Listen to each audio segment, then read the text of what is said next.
People talk about writing from the seat of their pants or from well-researched notes, but pantsing the outline is the best of both worlds. I am JJ Bartel, author, botanist, historian, and gamer, and I'm using this method to structure my upcoming book and the following books in the series. Now, I got my upcoming book that I'm working on at 3 times speed, so you know that I practice what I preach. Also, the books are debating who has a better collection of concepts for this story that they're coming up with. So they're going to throw up some doodles and, words, phrases, all that other stuff. They're going to throw that up there, so don't worry about it. The appeal, anyways, is best understood with the weaknesses of what people are currently doing. So for an example, when you are a pantser, you write by the seat of your pants. It's very fast to write, it's creatively fulfilling, but it requires so much editing that it makes it a lot more work. And a lot of good things have to be tossed to the side.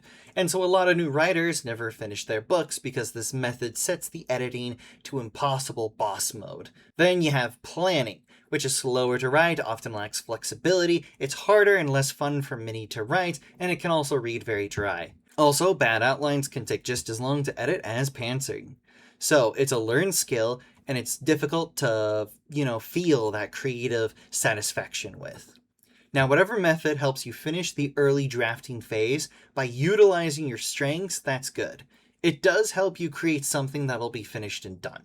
And that finished work can be shipped and sold, which is good.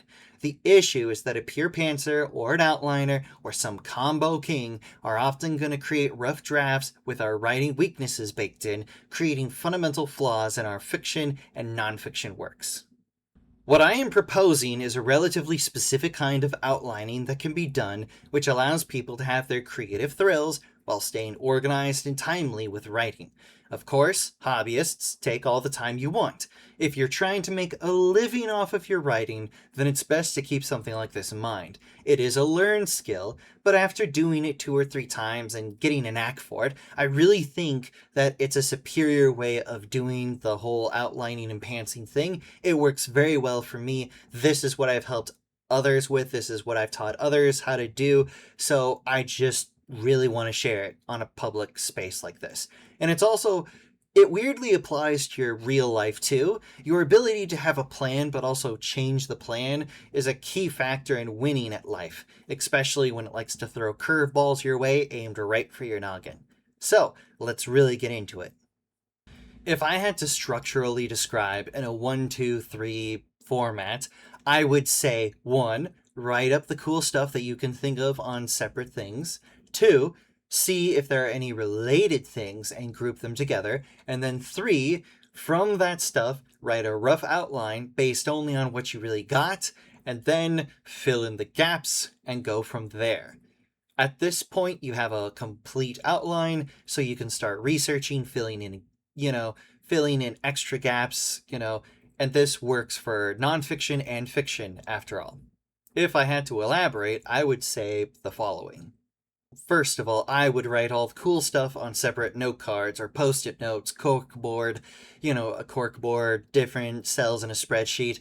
I got a whiteboard that I really like using. I've seen students that I've worked with use a lot of different things. You can write it all down on the same piece of paper or on one Word doc, but note cards, post-its, they're easier to separate and rearrange, and so a lot of people, especially those who struggle with writing, often appreciate this tactile element.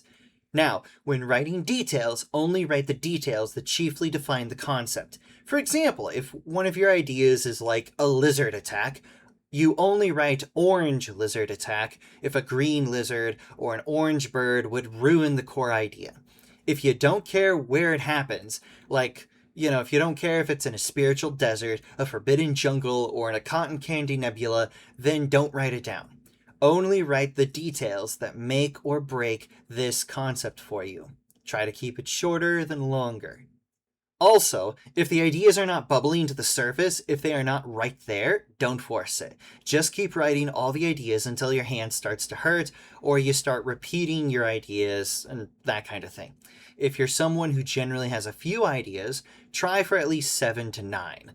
5 or less can be difficult to work with, and when I've helped coach others in writing, people tend to have their best ideas at around the 3rd, 7th, 9th idea or so. Prime numbers, for some reason, really jive with some people. So give yourself space to come up with several good and okay concepts. It's usually not the ideas, but the execution that really matters. But having the best ideas you can come up with to start will make the execution a lot easier too. So, 2. On putting the ideas together to start the rough draft, sometimes picking one idea that clearly feels like a start or an end to a work can help you find supporting links. If you also have one or two big ideas that get along with smaller concepts, consider those big concepts the heart of your work. And if you're struggling to group concepts or ideas together, it's usually because people are not thinking broad enough, or you only have a few ideas. Most people are patterned, and once they start writing a lot of different things, their patterns or preferences really tend to emerge, and it's a lot easier to group things together. At the end of the day, you could pick one and just one thing and write from there, but it is a lot harder to make an outline from a single idea. But I have had some people where when they have an idea, they really detail it out because their vision, their idea is very specific. And if you change even one of those details, it doesn't work. Now, if you're somebody who's writing like half a paragraph, that might help.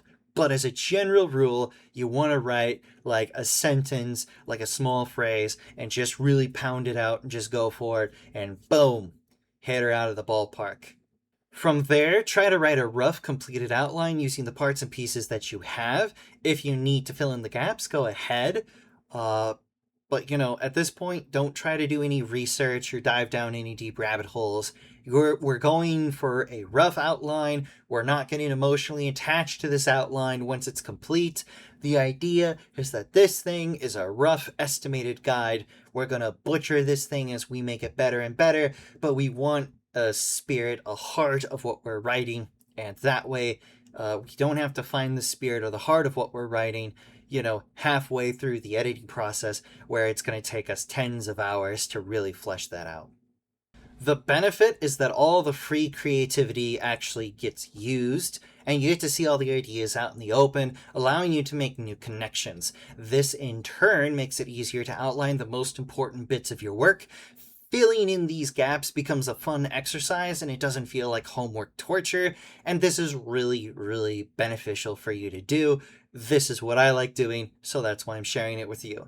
Now, this process can be done in under an hour and can save you tens of hours in the editing process. If you want to take longer, go ahead, but as a general rule, if you're going past 4 or 5 hours, you might be thinking of a lot of ideas, but you usually are getting way too detailed, way too, into fleshing out the outline. You want to think half an hour at most. Now, let's say you were not authoring a novel, but the rest of your life. It's pretty much the same process of writing everything separately, but instead of book ideas, it's things that you want to have in your life. Do you want to box a kangaroo, fall in love, tell a joke so dark a goth shudders, try roasted rutabagas, whatever they are, write it all down. Then notice how some of the stuff you can kind of do right away. Now, it's not hard to get odd vegetables, either at the store or ordering them online, and searching for dark jokes is something to do in a single afternoon. Now, it might take a bit of time to find a goth, but darkness, cemeteries, rave halls, especially after Twilight, Hot Topic Spencer's, searching for those things, it will make it easier. It might take some time saving up money to go to Australia, but in America, if you work minimum wage, you can aggressively save and possibly go within a year.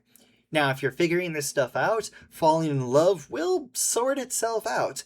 If you're outside living life, well, if God wants you to no longer be alone, it's going to happen eventually.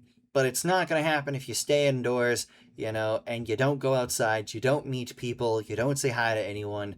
So, keep that all in mind. Some stuff you can have a path for, some stuff you won't, but on the path of solving some of it, you usually will be on the right path to solving the rest of your life dreams and ambitions. So keep that in mind as you're going through. When I was writing my book outline, I was realizing that I had too much I wanted to do for just a single novel, and I was crushed thinking that I'd have to cut a bunch of stuff down and, just trim out some of these themes that I was really happy about. But I allowed myself to go back to the drawing board and I allowed myself to try a new method. This method that I've done in the past, but for some reason I didn't do when I was starting off on this.